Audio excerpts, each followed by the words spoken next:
बिस्मिल्लाहिर्रहमानिर्रहीम dear students, मैं उम्मीद करता हूँ आप सब लोग खैरियत से होंगे। Today we will discuss about our next lecture and this is related to the electric potential energy and electric potential. So in this lecture we will discuss briefly about the basics of electric potential and the electric potential energy, which is basically associated with the electric field and electric charges. The course electricity and magnetism one, ये lecture जो है उसके लिए रखा गया है PHY 401 BS physics third semester evening fall 2021. In the last lecture we have discussed about the concept of before mid. We were discussing about electric charge, electric field, electric force, and we describe about the electric flux and its estimation, Gauss's law and Shell theorems. And now in before after mid we are going to concentrate on the remaining part of our course. And in this course we will discuss about first of all electric potential energy, and we will describe about that. Okay, what is the basic similarities between the other type of electric potentials, sorry, potential energies and electric potential energy, and then we will discuss about the mathematical expression for the electric potential energy. Then we are going to discuss about the electric potential. Electric potential क्या होता है उसके बारे में इंशाल्लाह हम पढ़ेंगे आज. और फिर अपकमिंग लेक्चर्स के अंदर we will discuss about the electric potential, equipotential surfaces, electric potential for point charge and electric potential for multiple charges. So we are going to start our discussion with the some basic definition of the work done. So what is the work done? जैसा कि आप सब लोग जानते हैं, work done by the system by an agent or exert or a force जो किसी भी बॉडी पे लगती है और जिसकी वजह से बॉडी जो है वो किसी ना किसी पर्टिकुलर डिस्प्लेसमेंट के साथ कोई ना कोई डिस्टेंस कवर करता है. So in this way we have the work done W done on the system by an agent exerting a constant force on the system is the product of the magnitude F of the force and the magnitude R of the displacement of the point of application of the force and cos theta. The where the theta is the angle between the force and the displacement. जैसा कि आप सब लोग जानते हैं, work done जो है बराबर है F dot delta R. Delta R is the displacement, force is the and F is the force. तो एफ आर कॉस थीटा, और ये जो आपके पास एंगल है ये आपके पास एंगल है बिटवीन फोर्स और डिस्प्लेसमेंट के दरमियान. So in this situation we have four different situations, जैसा कि आप यहाँ पे देख सकते हैं. जो पहली सिचुएशन है उसके अंदर फोर्स और डिस्प्लेसमेंट जो है वो एक दूसरे के परपेंडिकुलर है, और इसी तरह से आपके पास जो है सेकंड सिचुएशन के अंदर वो एंटी पैरेलल है. थर्ड सिचुएशन में they are parallel to each other, and the fourth situation के अंदर ये जो है एक दूसरे के साथ कोई ना कोई पर्टिकुलर एंगल बना के फिर उसके साथ एसोसिएटेड है. Keeping in view we have four different values for the work done. पहली सिचुएशन के लिए वर्क डन क्या है जी, हमारे पास जीरो है बिकॉज 90 डिग्री है, जीरो आएगा. सेकेंड डिग्री के सेकेंड सिचुएशन के अंदर ऑब्वियसली 180 डिग्री है तो आपके पास क्या आएगा, नेगेटिव आएगा वर्क डन.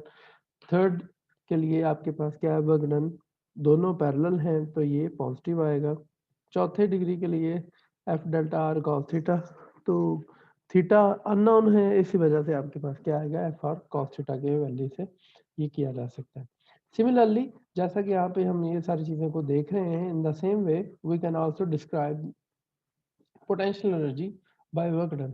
किस तरह से, जरा देखिएगा. वी हैव अ सिचुएशन है कि ग्रेविटेशनल वर्क डन जो है वो किस तरह से होगा जब कोई बॉडी जो है वो अपलिफ्ट करवाई जाती है in the presence of gravity field. तो उसके ऊपर एक डाउनवर्ड फोर्स एक्ट कर रही है, that is the M G, जो कि डाउनवर्ड है, उसका वेट है, और उसकी इनिशियल पोजीशन थी यहाँ से वी आई वाई आई, और ये कहाँ पे तक अपलिफ्ट किया जा रहा है, वाई एफ तक. तो इसका ओवरऑल तौर पे आपके पास जो displacement है that is delta r. So we have here the delta r change in position of the body or displacement. So this is the, आप देख सकते हैं कि आपके पास डेल्टा आर की जो वेक्टर है that is anti parallel to the work done और द फोर्स. सो इस सेंस में ये दोनों एक दूसरे के क्या होंगे, anti parallel. Due to these anti parallel vectors यहाँ पे आपके पास क्या है, M G Y I minus M G Y F. जो है ये आपके पास वर्क डन आ जाएगा and this work done will be equal to the UG, that is basically the energy. जैसा कि हम सब लोग जानते हैं कि ये वर्क डन आपके पास है जी mg/i माइनस mg/f। एंड जैसा कि हम जानते हैं कि जो आपके पास पोटेंशियल एनर्जी होती है वो होती है simply mgh। So the change in y is basically the delta r, so we can write here as mg delta r। तो आप ये अंडरस्टैंड कर सकते हैं कि ये वर्क और एनर्जी थ्योरम ये एक्सप्लेन करता है कि ये दोनों एक दूसरे के इक्विवेलेंट होते हैं, specially for the case of potential energy the work done is equal to minus of the potential energy. So we have here work done is equal to the potential energy with minus sign। so as you can see here we have computed the work done, तो उससे हम क्या निकाल सकते हैं, energy निकाल सकते हैं। so in the same way the minus of the work done will be equal to the change in potential energy of the system। तो उस हवाले से वर्क डन का जानना बहुत ज़रूरी है, बिकॉज अगर हम इलेक्ट्रिक चार्ज के ऊपर जो वर्क डन है वो निकाल लेते हैं तो हम उससे इलेक्ट्रिक पोटेंशियल एनर्जी कंप्यूट कर सकते हैं। इलेक्ट्रिक पोटेंशियल एनर्जी से फिर हम इलेक्ट्रिक पोटेंशियल फाइंड आउट कर सकते हैं। So there are some particular properties for the work done which is we have already read about that. सबसे पहली जो बात है वो ये है कि work done by a conservative force on a particle moving between the 2 points is independent of the path taken by the particle. Similarly the work done the work done by a conservative force work done by a conservative force to the particle moving through a closed path is zero। तो यहाँ से आप ये भी अंदाजा लगा सकते हैं कि आपके पास जो है वो वर्क डन जो है वो कंजर्वेटिव फोर्स के साथ अगर आपके पास है तो वो मूविंग थ्रू द पाथ तो वो क्या होता है जी, जीरो होता है। तो इन सारी बातों के साथ हम यहाँ पे सिचुएशन देख सकते हैं कि जिस तरह भी हमारे पास डिफरेंट टाइप्स हैं उसके लिहाज से देखा जाए तो आपके पास अगर ग्रेविटेशनल फील्ड है तो उसके अंदर जो एनर्जी होगी वो इस तरह से निकाली जा सकती है।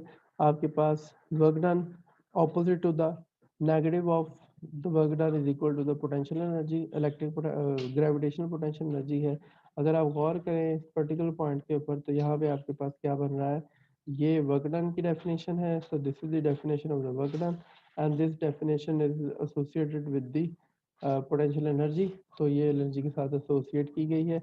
और ये जो फोर्स है अगर हम ग्रेविटी की रख देते हैं जस्ट लाइक यू से here is the gravitational force, तो हमारे पास ये आपके पास क्या आ जाएगी थी, जो एनर्जी होगी that will be the gravitational potential energy, जो मैस मैस इंटरेक्शन की वजह से है।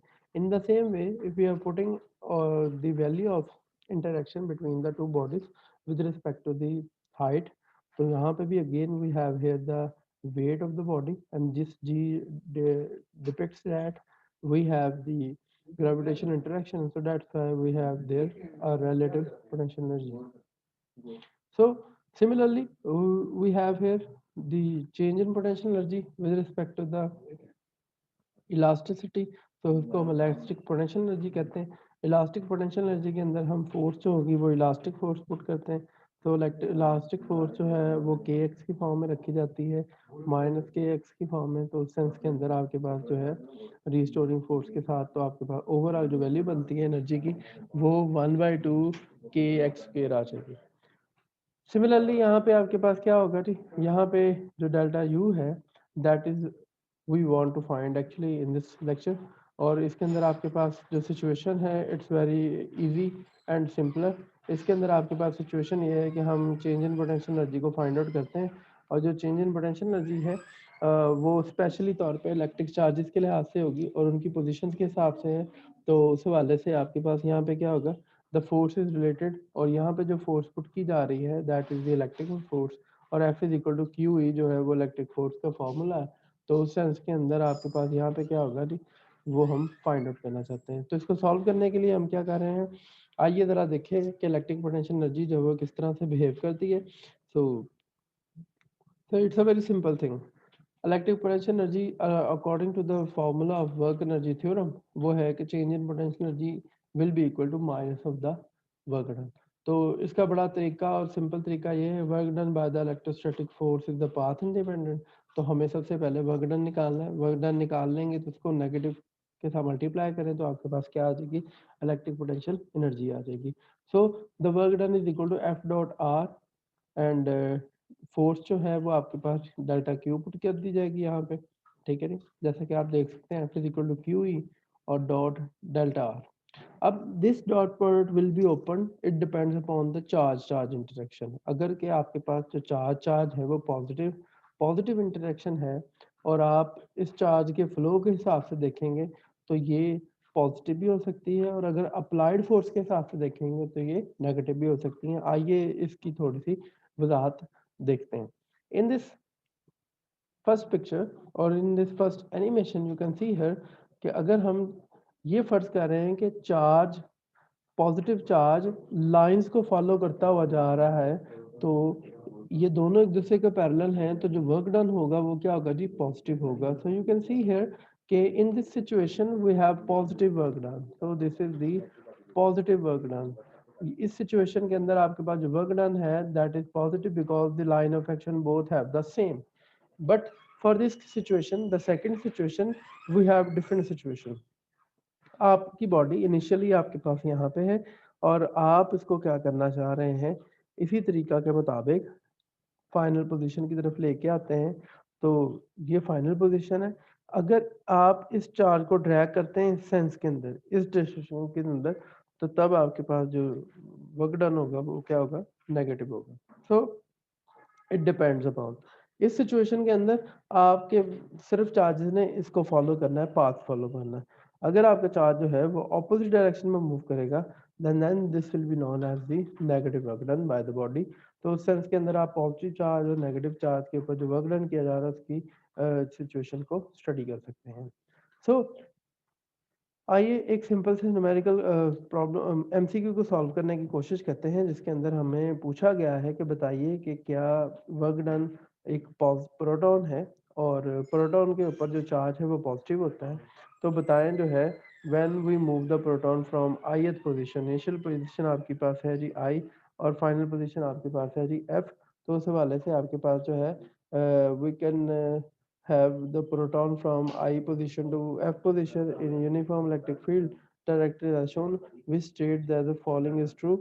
तो सेंस के अंदर यू कैन सी हियर जो चार्जेस होते हैं इलेक्ट्रिक लाइंस होती हैं वो always directed toward the positive to the negative position. तो उस सेंस के अंदर आपके पास क्या है, ये नेगेटिव लाइंस के साथ साथ एसोसिएट है, तो ये आपके पास पॉजिटिव लाइन और ये नेगेटिव लाइंस की तरफ फॉलो कर रहा है। तो आप देखें तो आपके पास यहाँ पे जो प्रोटॉन है it is moving anti parallel to the system, और anti parallel to the system. सो ये अप्लाइड फोर्स और इस फोर्स के साथ क्या है जी, 180 डिग्री का एंगल बना रहे हैं। So when they having the angle of 180 degree, तो इसका मतलब जो वर्क डन होगा वो क्या होगा, this work done will be the negative. ठीक है जी, तो ये वर्क डन क्या है जी, नेगेटिव है। और एक और चीज पूछी हुई है एमसीक्यूज के अंदर जो बड़ी इंटरेस्टिंग है, दैट इज चार पांच ऑप्शन है, इन पांचों ऑप्शंस के अंदर हमें सिर्फ वो ऑप्शन देखनी है जिनमें नेगेटिव वर्क डन का जिक्र, एक ये है जी नेगेटिव वाला और एक ये वाला है। फॉर एग्जांपल जब पहले वाले को पढ़ते हैं तो इसके अंदर लिखा हुआ electric field does negative work on the proton and electric potential energy on the of the proton decreases. तो इसकी इलेक्ट्रिक पोटेंशियल एनर्जी वो क्या कर रही है, डिक्रीज करती है, कम होती है। ठीक है जी। And the second thing is that the electric field does negative work on the proton and the electric potential energy of the proton decreases। ठीक है, जो दोनों ऑप्शन एक जैसे हैं, हालांकि एक ऑप्शन होना चाहिए इंक्रीजेस और एक होना चाहिए जी डिक्रीजेस। तो ये है जी इंक्रीजेस। तो सिंपल सी बात ये है कि ये होता है हमेशा हाई पोटेंशियल, और ये वाला क्या होता है जी, लो पोटेंशियल। जब आपका कोई चार्ज पार्टिकल लो पोटेंशियल से हाई पोटेंशियल की तरफ जाएगा तो उसकी ऑब्वियसली जो एनर्जी होगी वो क्या करेगी, बढ़ेगी, इंक्रीज करेगी। So our right answer is the D, जिसके अंदर वर्क क्या है, नेगेटिव, और जो एनर्जी है वो क्या होगी, इंक्रीज कर रही है, because the particle is moving towards the high potential region. Okay, so similarly we can compute the formula for the electric potential energy जो हमारे पिछली स्लाइड के अंदर रह गया था। So the electric potential energy जो है वो तो हम निकाल सकते हैं कि इस तरह से इस फार्मूले के मुताबिक आप निकाल सकते हैं और वर्क डन की वैल्यू को कंप्यूट करना होता है। बट व्हाट अबाउट दैट कि आपने इलेक्ट्रिक पोटेंशियल को किस तरह से कैलकुलेट करना, द इलेक्ट्रिक पोटेंशियल एनर्जी जो है, the potential energy per unit charge जो है इज इक्वल टू यू पर u energy per unit charge, and electric potential is called electric energy per unit charge. So you can see easily the potential is characteristics of the field only. The potential energy is the characteristic of the charge field system. The potential is independent of the value of q naught. The potential has the value at every point in an electric field. The electric potential is equal to delta u, and the electric potential is equal to, we can say here the same definition of the work energy theorem. हम उसी के मुताबिक अगर देखें तो change in position, initial position इसकी A थी, फिर बाय बी थी, तो displacing the charge from A to B, तो उसके अंदर जो आपका वर्क डन होता है दैट इज नेगेटिव साइन, वही वर्क एनर्जी थ्योरम वाले डेफिनेशन से लिया हुआ है हमने, delta U is equal to minus W, and this minus is equal to work done. तो यहाँ पे एफ डॉट डी एस आ जाएगा, ए से बी है और ये माइनस साइन है, so this minus and Q not, F की वैल्यू क्या आ गई आपके पास, क्यू ई आ गई है जी, और ये टेस्ट चार्ज लिया हुआ है हमने तो इसलिए हम क्यू नॉट लिख रहे हैं यहाँ पे, और ये ई डॉट डी एस आ गया। अब ई डॉट डी एस जो है हम इसको कंप्यूट करना चाहते हैं, जबकि जो पोटेंशियल है इलेक्ट्रिक पोटेंशियल वो किसके बराबर है, electric potential energy per unit charge, या दूसरे अल्फाज में कहें the work done on a per unit charge to take it from one point to another point. So अगर आप यही सोल्यूशन निकालना चाहते हैं तो ये यहाँ से ही जाहिर है कि electric potential is a scalar quantity because energy is also scalar quantity. So इस सेंस में अगर as charge particle move in electric field it will experience a charge in potential. So we have here the same situation, delta U over delta Q naught, U B minus U A over Q naught, E dot D S आ जाएगा। तो E dot D S आ जाएगा तो यहाँ पे आपके पास क्या हो जाएगा जी, V B minus V A, और ये डेल्टा वी हो जाएगा, that is become the electric potential difference, और यहाँ पे आपके पास वैल्यू आ जाएगी ई डॉट डी एस। अब इलेक्ट्रिक फील्ड और उसके लाइन एलिमेंट को अगर हम सॉल्व करेंगे तो आपके पास एग्जैक्ट वैल्यू निकाली जा सकती है। इसी सिचुएशन को सॉल्व करने के लिए हमने एक सिंपल सिनेरियो रखा है जिसके अंदर जब आपके पास जो पोटेंशियल के अंदर बॉडी मूव करता है तो कौन कौन सी सिचुएशन हो सकती हैं उसके मुताबिक हम देख सकते हैं।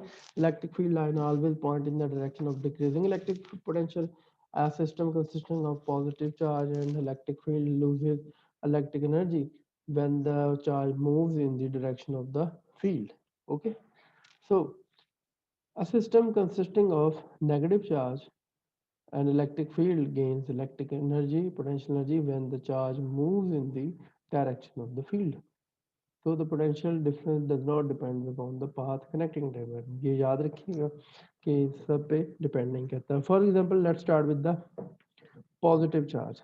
If we have a positive charge here, then this will be the downhill for positive charge. जो पॉजिटिव चार्ज जो है वो इसी तरह होगा जैसे उसके लिए किसी तरह एक हाईएस्ट पॉइंट से लोएस्ट पॉइंट की तरफ चलना होगा।